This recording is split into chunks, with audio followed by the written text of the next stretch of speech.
Chapter 10, Accruals and Prepayments.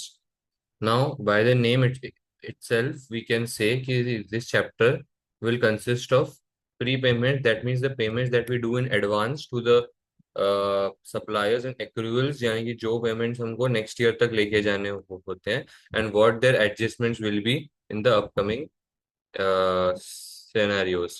Now, accrual concept. Accrual concept.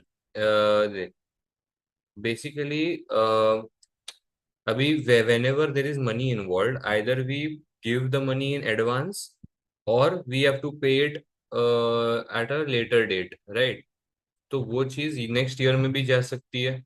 सो इसीलिए यहाँ पे मैंने बोला expenditure it will have two forms, accrued and prepaid. And same चीज जैसे मैं उस बंदे को पैसे, यानी कि अगर मैं सप्लायर को पैसे या तो बहुत जल्दी मिलेंगे या फिर एक बहुत लेट मिलेंगे. So this is in both cases, income and expenditure दोनों केसेस में होती है ये चीज. Yeah. अभी accrual basis of accounting. Now when we say accrual basis of accounting, it means कि हमारे जो नॉर्मल अकाउंटिंग मेथड्स हैं वही, ठीक है ना. तो ये देख, Mhm. the accrual basis of accounting means that to calculate the profit for the period, we must include all incomes and expenditure relating to the period, whether or not the cash has been received or paid, or an invoice received. Profit is therefore income earned minus expenditure incurred, which is the profit. ऐसा.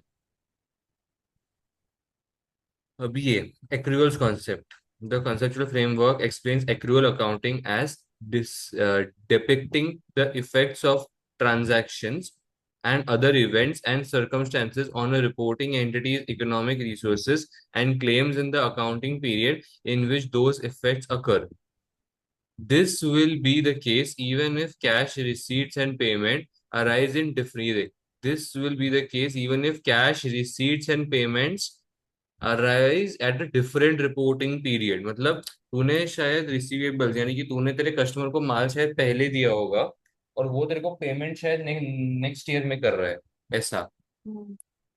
Accruals Okay. concept is identified as an important accounting concept by IAS 1, presentation of financial statements, as it provides a better basis for assessing the financial performance rather than relying solely upon information relating to cash receipts and payments.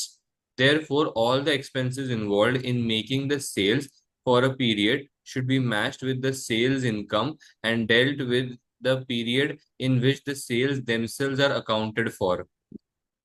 ठीक है.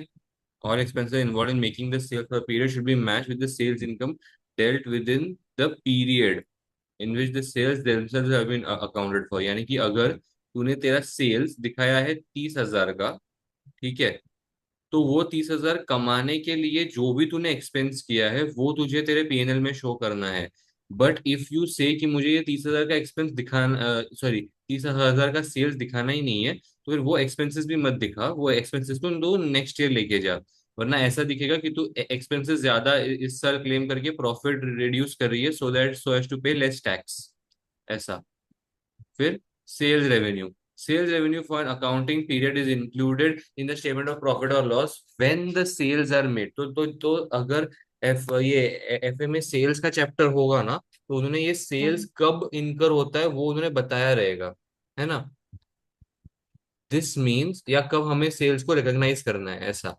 This means when a sale is made on credit, it is recognised when the agreement is made and the invoice is sent to the customer rather than waiting until the cash for the sale is received.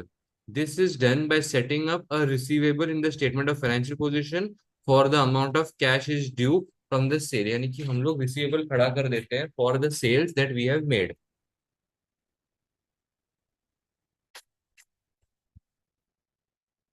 Same चीज अभी Okay. आती है purchases के लिए. तो ये देख, similarly purchases are matched to the period in which they are made by accounting for all the credit purchases when they took place and setting up a payables in the statement of financial position for the amount due, debit purchases and credit payables. तो basically यहाँ पे ये लोग क्या बोल रहे हैं कि अगर तुमने क्रेडिट पे बेचा है और अगर तुमको शो करना है तुम्हारे बैलेंस शीट और पीएनएल में, if you are accounting for it So the journal entry would be debit receivables to sales revenue, मतलब यानी कि टू सेल्स।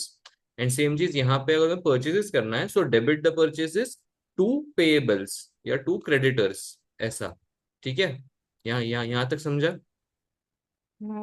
या। फिर आता है cost of sales.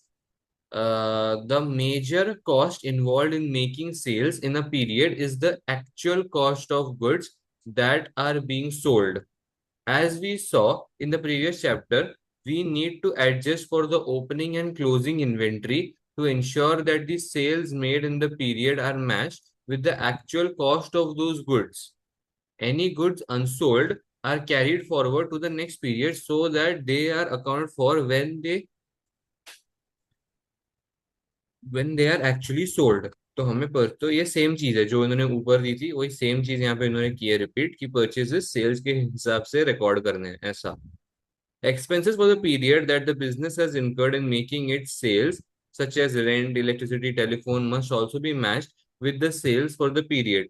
This means that the actual expenses incurred in the period should be included in the statement of profit or loss, rather than simply the amount of expense that has been paid in cash. Profit or rather than simply accounting as an expense in paid in cash. तो हमें ये लोग सबसे पहले same चीज जो purchase के बोली थी, सेम चीज एक्सपेंस के लिए बोली है, कि वो एक्सपेंस हमें इनकर करने जिनके लिए हमने सेल्स रिकॉर्ड किया हुआ है। फिर बाद में this means that the actual expense incurred in the period should be include in the statement of profit और लॉस। ये 12 महीने जो हमने 12 महीने, क्योंकि पीएनएल 12 महीनों के लिए बनता है, तो जो भी हमने 12 महीने में एक्सपेंस किया है वो हमें रिकॉर्ड करना ही है, rather than simply the amount of expense that has been paid in cash। सिर्फ कैश कम करके करके नहीं चलेगा, हमें एक्सपेंस भी रिकॉर्ड करना है, बस यही चीज बोली है। अभी ये रहा accrued expenditure, and accrual arises when the expense where the expenses of the business relating to the year have not been paid by the year end. This will reduce profit for the year. In this case, it is necessary to record the extra expense relevant to the year and create a corresponding statement of financial position liability called the accrual। तो हमें यहाँ पे अगर accrual basis पे होगा तो हमें debit expense account to accrual, मतलब ये हमारे लायबिलिटी साइड पे खड़ा होगा। ठीक है, ये हमारे लायबिलिटी साइड पे आएगा एक्रूअल का थिंग। एंड एक्सपेंस अकाउंट तो हमारा नॉर्मल पीएनएल जो अपन करते हैं वही है। सो this is an illustration for the same. अभी ये देख, अब business electricity charges amounts to 12,000 per annum in the year to 31st of December 15, 9,000 has been paid। अभी ये देख, 9,000 हमने ऑलरेडी पे कर दिया है, लेकिन इलेक्ट्रिसिटी चार्जेस थे कितने, 12,000। तो अभी बचा कितना पे करना, 3,000। तो the electricity for the final quarter is paid in January 16। अब इसमें हमारी कोई गलती नहीं है, क्योंकि देख हमारा जो ईयर एंड है वो तो 31st of December 15 ही है, लेकिन जो इलेक्ट्रिसिटी हमें मतलब बेसिकली पे ऑफ करनी है, राइट, वो हमें इलेक्ट्रिसिटी बिल 3 3 महीने में आता है। इलेक्ट्रिसिटी बिल, राइट, मतलब इन यूके 3 3 महीने में आता है। सो वो हमें जनवरी में पे करना है। अगर हमें इलेक्ट्रिसिटी का बिल जनवरी में पे करना है, ठीक है, तो हम लोग क्या करेंगे, हम उसको अकाउंट पहले से ही करके रख देंगे। फॉर दैट अकाउंटिंग हम लोग क्या करेंगे, debit electricity expenses to accruals. अभी why we are accounting it before only, because हम हमारा पूरा अकाउंट एक्रूवल बेसिस पे ही बनाते हैं। तो जो एक्सपेंस होने वाला है और वो होने ही वाला है, हमको पता है कि ये एक्सपेंस होगा ही होगा, उसको हम अभी से मतलब वो रिकॉर्ड कर देंगे। लेकिन अभी तक पैसा बाहर नहीं गया है, बिकॉज पैसा बाहर नहीं गया है तो बैलेंस शीट में कैश नहीं हिलेगा या बैंक नहीं हिलेगा। क्योंकि बैलेंस शीट में बैंक या कैश नहीं हिलेगा, हमको उसको रिकॉर्ड लायबिलिटी साइड पे करना पड़ेगा।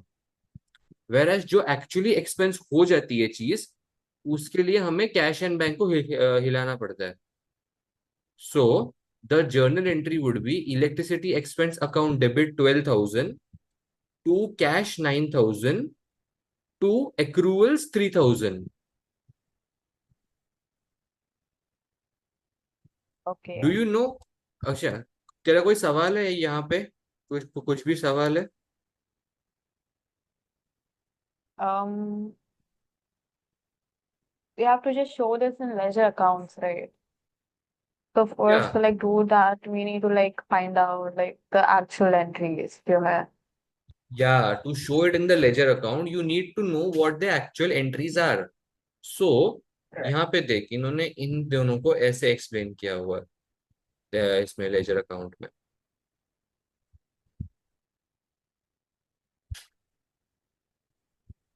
ठीक है. Mm. सो मैं यहाँ पे देखो ये पूछने वाला था. अभी अगर अपन एक्रूअल बेसिस पे बनाते हैं तो हम लोग ये 9,000 को भी एक्रूअल पे क्यों नहीं लेते? ऐसा यूजुअली लोग सवाल पूछते हैं. The answer to this question is कि बैंक जो होता है ना, bank Hmm. Is a real account. और जब Yeah. भी बैंक आता है ना, तो बैंक में 2 डे ट्रांजेक्शन क्या है वही देखा जाता है. इसलिए मैंने बैंक को 3,000 के केस में गिराया नहीं, क्योंकि 3,000 बैंक से अब तक डिडक्ट हुए नहीं है. ऐसा. Right. ठीक है. फिर आता है TYU 1. ठीक है. जेरा's business has an accounting year end of 31st of December 11. Jera rents factory space at a rental cost of 5,000 per quarter, payable in arrears. Per quarter, payable in arrears. During the year to 31st of December 11, cash payments and rent were made as follows. Cash, rent and rent कुछ इस तरीके से पे किए गए थे. 31st of March for quarter to 31st of March 11, 5,000. तो ये 31st of March को पेमेंट हुआ था. कूल. 5,000 डिडक्ट हो गए बैंक से. जून का भी Hmm. हो गया और इसका भी हो गया. So rental cost account, rent account debit, rent account debit 20,000 to cash and bank 15,000. अभी Hmm. कितने का पेमेंट नहीं हुआ है? 5,000 का. और वो कब करना है? वो करना है 4th of January 12 को. ठीक है. 4th of January Hmm. 12 को करना है. तो इसलिए उसको कर देंगे टू एक्रूवल्स अकाउंट डेबिट 5,000. अभी दिस एक्रूवल अकाउंट जो अपन ने क्रिएट किया हुआ है, ये चीज also arises because of the fact of the events. जो तुम लोग को है कि नहीं पता नहीं, वो एडजस्टिंग इवेंट्स है तुम लोगों को? Which events? Adjusting events. I don't think so. Okay, FR में वो चीज आएगी, adjusting and non adjusting events. Basically the expense that is मतलब that is bound to happen is adjusting events.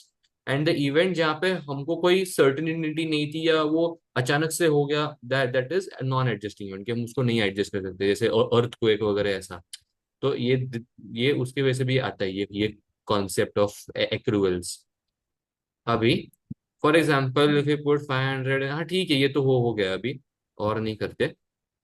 फिर आता है प्रीपेड अकाउंट. हाँ. अभी प्रीपेड एक्सपेंडिचर क्या होता है? So prepaid expenditure is just treated उल्टा ऑफ एक्रूवल्स. अभी यहाँ पे देख, प्रीपेड एक्सपेंडिचर में डेबिट प्रीपेड अकाउंट, यानी कि हमारे एसेट साइड में प्रीपेड अकाउंट जाएगा, and we will be crediting the expense. हम लोग एक्सपेंस को क्रेडिट कर रहे हैं, यानी कि हम लोग अभी एक्सपेंस को एड बैक कर रहे हैं, because which our tax liability will actually increase. पर ऐसा क्यों कर रहे हैं? क्योंकि हम लोग इस चीज को, लाइक ये प्री पेमेंट है, तो हमें इसका कायदे से पेमेंट करना चाहिए था नेक्स्ट ईयर में. ठीक है. तो Hmm. अभी हम लोग खाली इस चीज को एक्सपेंस में ऐड बैक इसीलिए कर रहे हैं, बिकॉज अगर हमने इसको माइनस किया ना, तो ये ऐसा शो होगा कि ओ हम लोग इस साल में इसमें ज्यादा एक्सपेंस क्लेम कर रहे हैं, ताकि हमें नेक्स्ट ईयर टैक्स, सॉरी, ताकि हमें इस ईयर में टैक्स कम पे करना पड़े. तो ये ऐसे शो होगा. इसीलिए हम लोग को repayment account debit to expense account करना पड़ता है, ताकि हम एक्सपेंस को मतलब वो नलिफाई कर पाए. अभी the annual insurance charge for a business is 24,000 per annum. 30,000 was already paid. अभी हमने 30,000 ऑलरेडी पे कर दिया on 1st of January 15 in respect of future insurance charges for the year ended 31st December 15. What is the closing prepayment and insurance expense for the year? Abhi, just by looking at whatever we have done, it is quite easy to know कि अभी journal entry क्या आएगी, बराबर है। Yeah. अब मतलब बता दे क्या होगी journal entry. Prepayment to expenses. Amount 6,000. बराबर, और ये जो बाकी का 24,000 है ये अपने डेबिट साइड में नॉर्मली जाएगा। ठीक है, Hmm. एक मिनट। कैश एंड बैंक, ये देख, तेरे कैश एंड बैंक से गया 30,000 रुपया,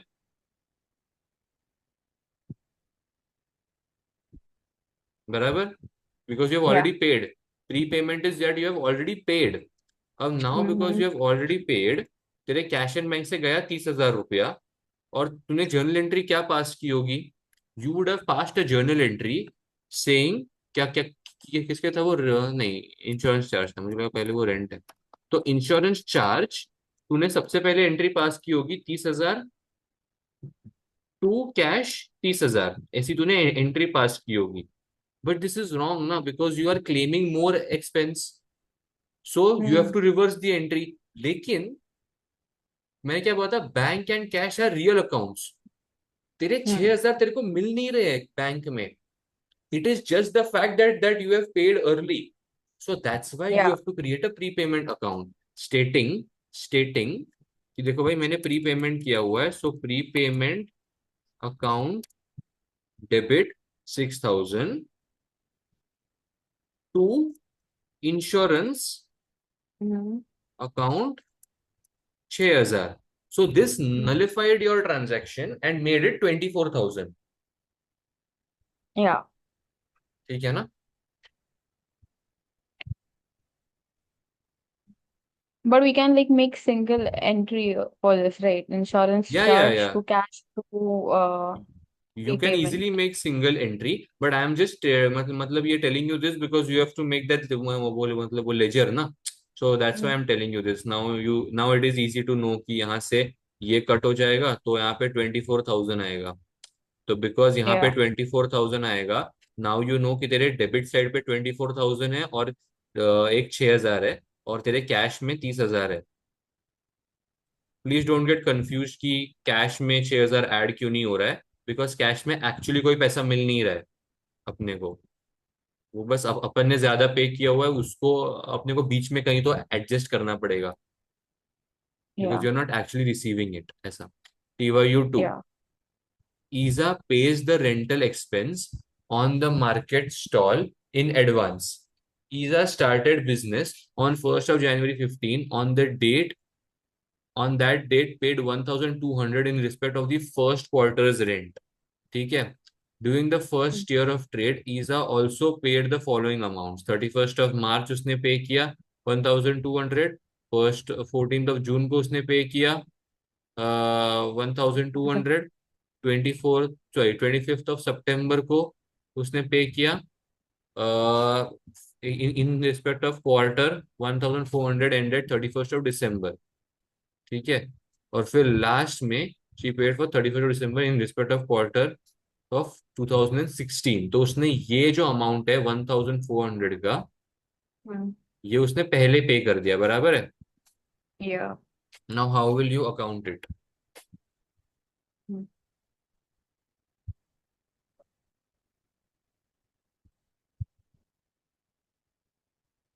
बता। Um, okay. So you add that in prepayment, 1,400. Like first we बराबर। have cash going out, so 1,200. Then again, third March go we have 1,200, and then we have 1,200 for June 14. And then we have 25th September के लिए 1,400, हम्म and 13 December के लिए 1,400. So जो 13 December का 1,400 है, we should hmm also like add it. नहीं, we should minus it. Journal entry क्या आएगी।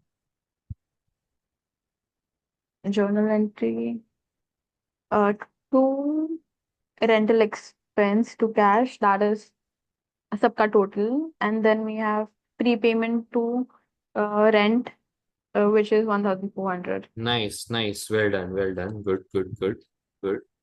इसका पेज नंबर आंसर का मेरे पास है नहीं। 215 डाल के देख लेता हूँ मैं। हाँ ओके। TYU 2 ना। हाँ ये देख, ये 1,400 pre payment. So profit and loss में 5,000 गया बिकॉज 1,200 प्लस 1,400। दैट्स ओनली कितना 4,000 बचता है ना वो तो। वेट अच्छा हाँ ये देख 1,200 1,200 ये जनवरी का भी था। राइट। हम्म। सो ये तीन 1,200 मेक 3,600 प्लस 1,400 हाँ वैसा। ठीक है। तो अभी ये उन्होंने परफॉर्मा दिया हुआ है, this is how you have to make the expense account. ठीक है। Yep. ये बढ़ते हैं। Notes to support the proforma. They may be there may be debit balance brought forward. हाँ मतलब अगर पिछले साल से कोई बैलेंस होगा तो वो payments made during the year are debited to the expense basic है। If there is an accrual required at the end of the year, then this is debited to the expense account to increase the charge to profit or loss and which is also carried forward at the end of the year as the credit balance। हाँ ठीक है।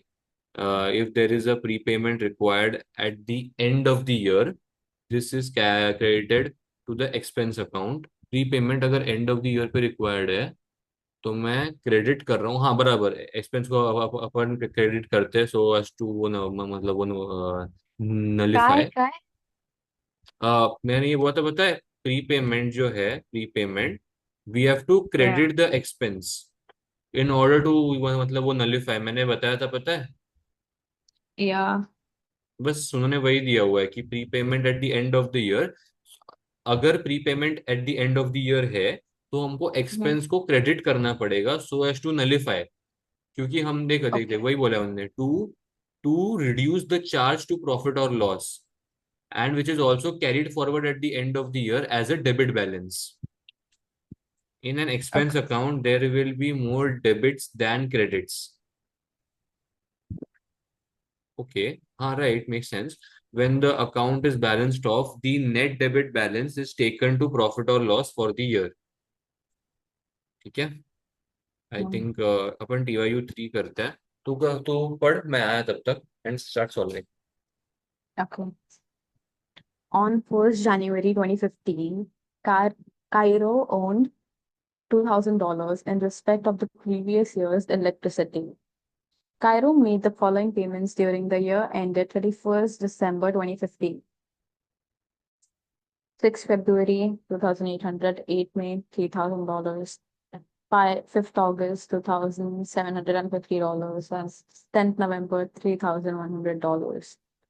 At 31st December 2015, Cairo calculated that 1,800 was owed in respect of the electricity for the last part of the year. What is electricity charge to the statement of profit and loss? Mm, okay. Mm, mm, mm.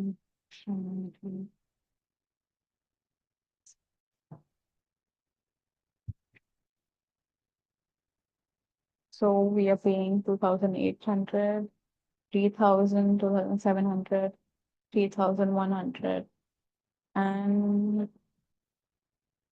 1,800 is remaining.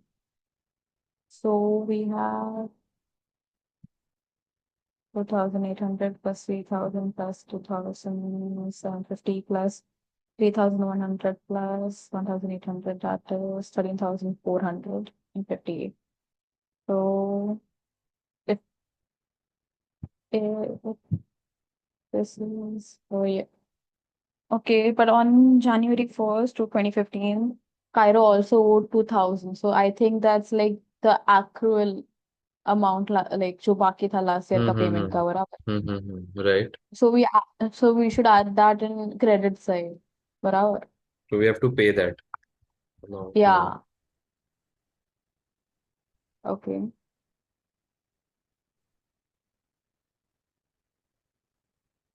Oh,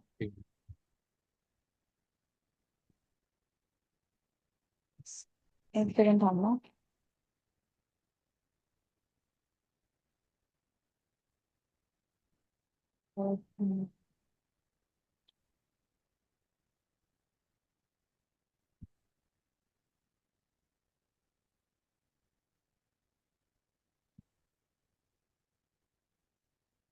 okay, so 13,450 minus 2,000।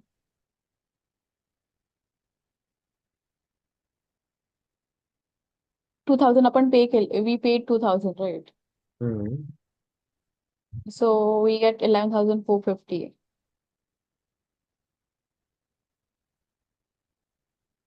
Strange, I am getting 11,850 और वो option में ही नहीं आ रहा है। ओ no, but like, see, we add 2,800, we add 3,000, then we add 2,750, and then we add 3,100. But then बराबर। 31st December 2015 को it was calculated that 1,800 was owed in respect of electricity for the last part of the year. तो फिर वो accrual हाँ हो गया ना। तो फिर हाँ, वो 2,800 एक्रूवल हो प्लस, गया। या तो फिर वो एक दो तीन चार चार अमाउंट ऐड करके 1,800 माइनस करना है, तो फिर वी गेट मेक सेंस।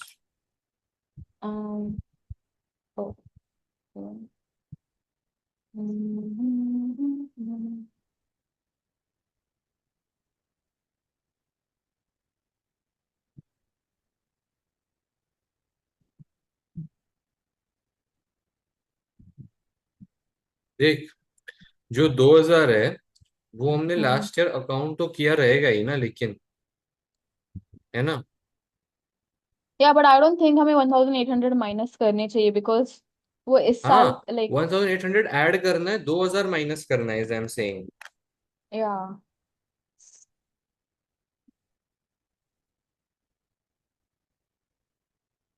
तो what is the 11,450। Electricity charge, what is the electricity charge to the statement of profit और लॉस?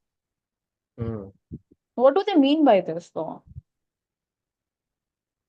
मतलब basically they are asking you for the balance of the electricity expense. Now see, I am saying is कि 2,000 जो है वो तूने पिछले साल account किया ही रहेगा, बराबर है। या बस तूने इस साल उस चीज को एक्चुअली पे कर 2,000, देगा। हाँ पे कर दिया तूने इस साल उस चीज को, लेकिन तूने इसको पिछले साल अकाउंट तो किया था ही।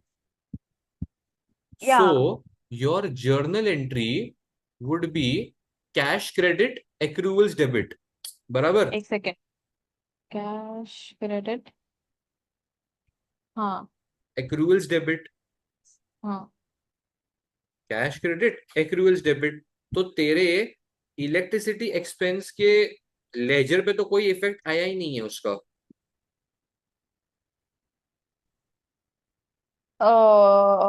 I think it should have a effect, because अगर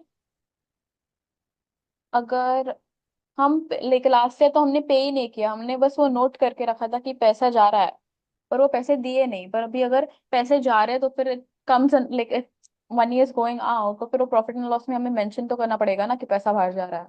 but you already accounted that electricity expense last year, no? Okay, so ऐसा इज आंसर व्हाट क्या आई है? एम से। तो मेरे को तो लग रहा है डी होगा, I okay, feel, but I might be wrong, I don't know. Answer is B यार, 11,450 मेरे को मिला भी था। इन्हें इन्हें इस 2,000 को माइनस किया है। ओके। राइट, तो ये 2,000 माइनस होगा एज यू सेड। मैं वो समझा नहीं, क्योंकि एक्चुअली तेरे इलेक्ट्रिसिटी पे तो कोई इम्पैक्ट आता ही नहीं है। May be it's just that कि तेरे को वो 2,000 निकालना है, बिकॉज तेरे लेजर पे वो ऑलरेडी बैलेंस बैठा हुआ है। May be that's why. May be. है ना, कोई बात नहीं। या नेक्स्ट पे जाते हैं। Accrued income now. एक second. Accrued income arises when income has been earned in the accounting period but has not yet been received. हमको, हाँ, हम ऑलरेडी ये इनकम डिजर्व करते हैं लेकिन अब तक हमको वो चीज मिली नहीं है। So in this case it is necessary to record the extra income in the statement of profit और loss and create a corresponding asset in the statement of financial position called accrued income. Debit accrued income, credit income. Income तूने show कर दी तेरे PNL में, और तूने accrued income खड़ी कर दी तेरे स्टेटमेंट ऑफ फाइनेंशियल पोजीशन में. जो हमने एक्सपेंडिचर में किया था उसका पूरा हमें उल्टा करना है. अभी इनकम तो क्रेडिट साइड पे शो हो गई तो उसके ऊपर टैक्स पे होगा. और एक्रूड इनकम जब अपने को रिसीव होगी तब अपने को यहाँ से निकालनी है. आई एम जस्ट वरीड कि इसका सेकंड ट्रांजैक्शन क्या होगा. हाँ, इसका अगर जब जब हमको ये एक्रूड इनकम मिल जाएगी उसके बाद की जर्नल एंट्री होगी cash and bank account debit to accrued income. मैं वही सोच रहा था कि क्या होगा अभी. अब business earns bank interest income of 300 per month. 3,000 bank interest has been received in the year end 31st of December 15. What is the year end asset and what is the bank interest income for the year? A business owns banking. Show the relevant journal entries.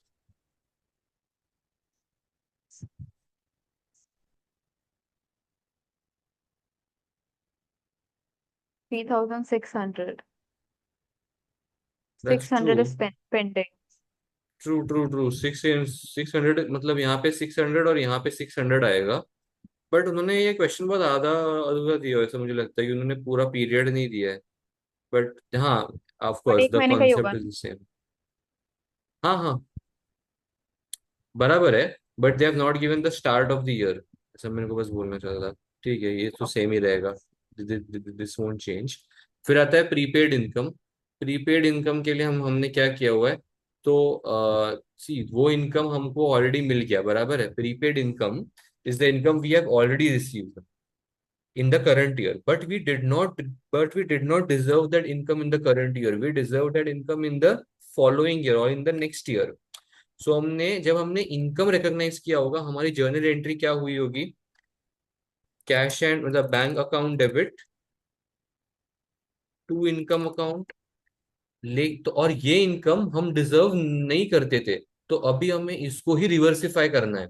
अगर हमें इसको रिवर्सिफाई करना है तो क्या होगा. Income account debit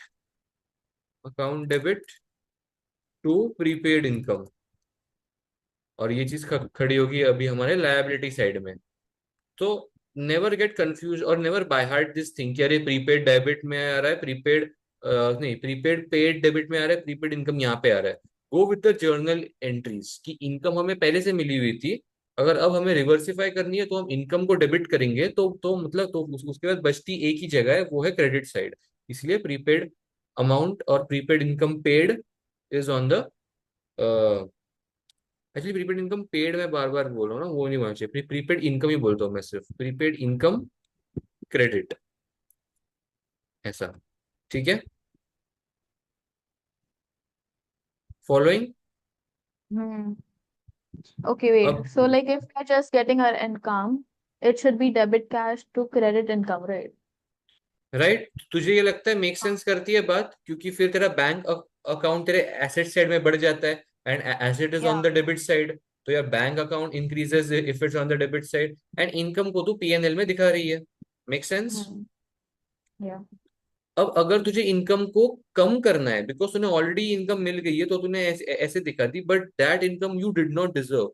so you said income account debit because you had to reduce the income. बराबर है. So you Right. Did income Right. Account debit. The only space remaining is on the credit side, तो वहां पे हम डाल देंगे prepaid income. Hmm. Okay. अभी ये a business rents out property eight an income of 4,000 per month. 64,000 has been received in the year ended 31st of December 15. What is the year end liability and what is the rental income for the year? So 4,000 into 12 which is 48,000.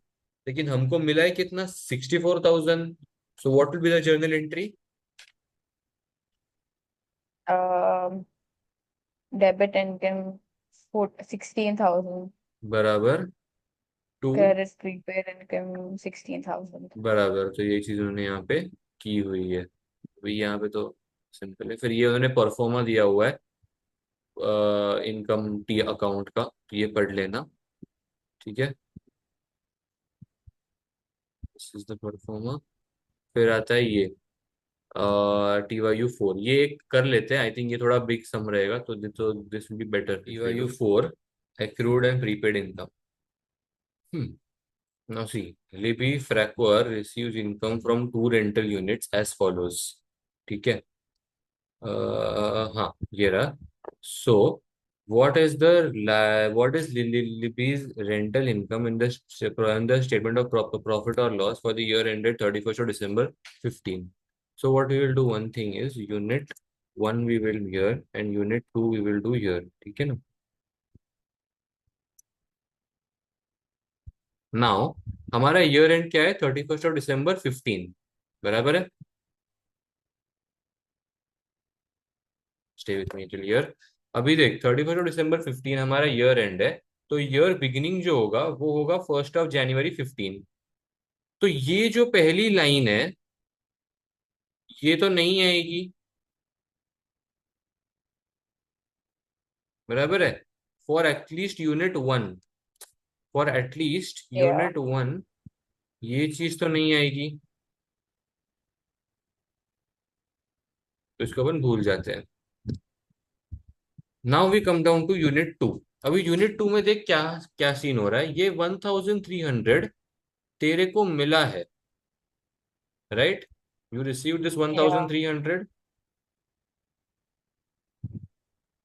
Now No. You would, क्या हो गया, no. No, like we are not getting that 31st December के year में, like हाँ, we are not 2015. Getting it on 31st December के year end में, we are getting it on 2nd of January 15। ठीक है, हमें वो चीज मिल हम्म. रही है 2nd of January 15 में, तो हमारे करंट ईयर में मिल रही है। तो हमें रेंटल इनकम हमने एक्रूअल पे होगा, बराबर है। ये चीज एक्रूअल पे होगी बिकॉज हमें ये चीज लेट मिल रही है।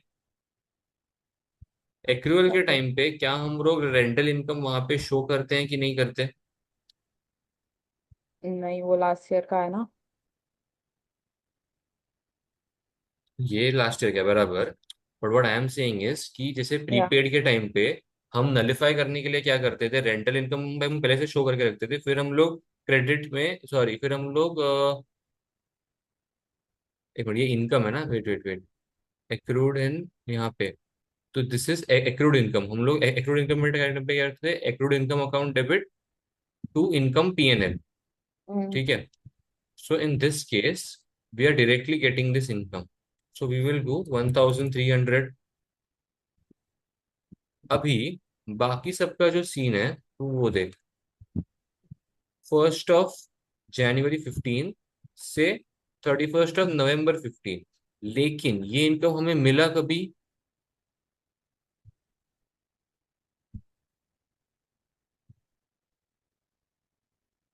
कब मिला, Uh, 14. December 14। तो ये Yeah. हमारा प्रीपेड इनकम है। अभी Right. प्रीपेड इनकम के टाइम पे हम लोग क्या करते थे, use to debit the income and credit the prepaid income, बराबर Mm. है। तो Right. यहाँ पे प्रीपेड इनकम में इनकम हुआ है, मैंने डेबिट साइड पे शो कर दिया। ठीक है, सर सर सबसे पहले मैं एकदम बेसिक अकाउंटिंग कर लेता हूँ कि यहाँ पे मैं माइनस करूंगा बिकॉज ये मेरा प्रीपेड है। एकदम जर्नल एंट्री के फॉर्म में जाता हूँ मैं। फिर ये नेक्स्ट 2 साल तक तो सब सीन सॉर्टेड ही है, 2150 एंड 2200। यहाँ पर भी, हाँ यहाँ पर बाकी अगले 3 सालों के लिए सॉर्टेड है, विच इज 1300, 1300 एंड 1400। यहाँ पे जब मैं सेकेंड लास्ट रो में जाता हूँ तो सेकेंड लास्ट रो में भी देखोगे तो ये दोनों, ये तो सॉर्टेड है। क्या है मेरा ये, 2200। अभी now my question to you is, ये देख, ये जब हमारा प्रीपेड इनकम था, हम लोग करंट ईयर में इनकम को निकाल देते थे, बराबर है। Mm. हम लोग करंट ईयर में इनकम को निकाल देते थे और हम लोग प्रीपेड इनकम क्रेडिट कर देते थे। अगर हम लोग करंट ईयर में निकाल रहे हैं तो हमें इसका मतलब है कि हमें अगले साल उस चीज को शो करना पड़ेगा। बराबर है। Right. तो now this prepaid income in 2014 would have been minused, but in the current year we have to add this for 2015, क्योंकि हमने 2014 में इस चीज को डेबिट किया रहेगा। Hmm. Getting it? Yeah. In the similar fashion, ये जो हमारा एक्रूड था ना, ये वाला 1300 यूनिट 2 का, Hmm. ये जो हमारा एक्रूड था, उसके उसके केस में देख क्या हो रहा था। हमने इनकम पहले से बुक कर दिया था। Yeah. अगर हमने करंट ईयर यानी कि हमने अगर पिछले साल ही ये इनकम बुक कर दिया था और अगर ये इस साल रिसीव हो गया, तो Hmm. यहाँ पे हम लोग ये चीज को माइनस कर देते हैं।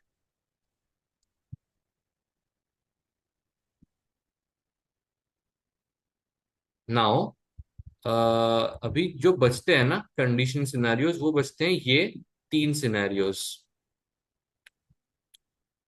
ये 3 सिनेरियोज बचते हैं। अभी इन 3 सिनेरियोज में ये देखिए, ये जो 16 का सिनेरियो है ना, वो तो हट ही जाता है बिकॉज ये 2016 में ही मिला है डायरेक्टली।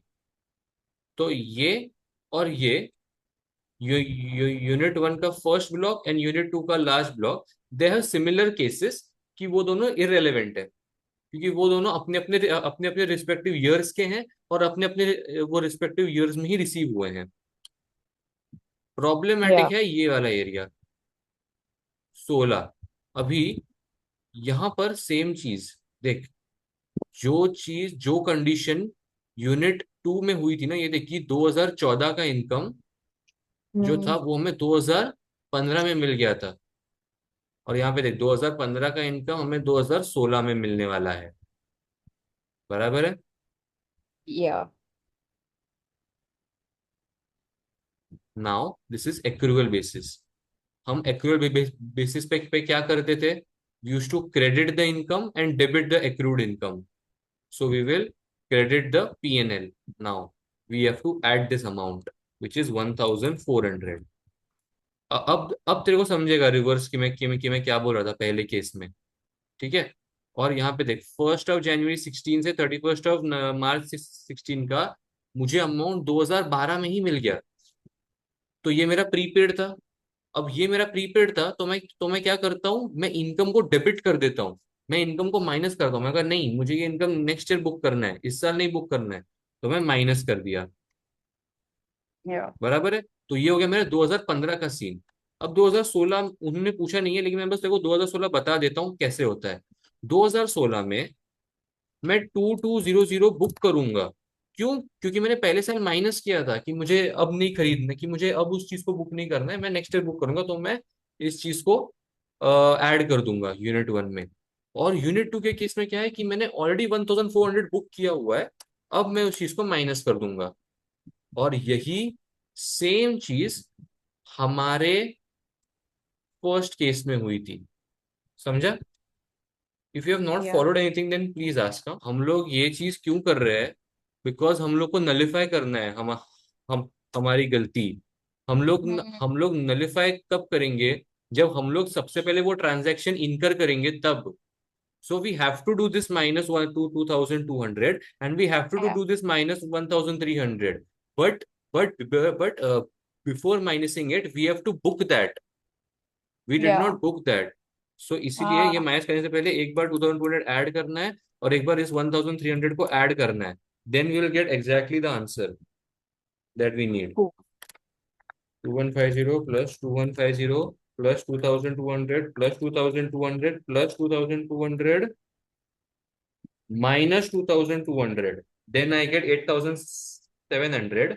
एंड दूसरे वाले केस में 1300 plus 1400 plus 1400 plus 1300 plus 1300 minus 1300, I get 5400। Then I get 8700 plus 5400, जो शायद ऑप्शंस में तो है।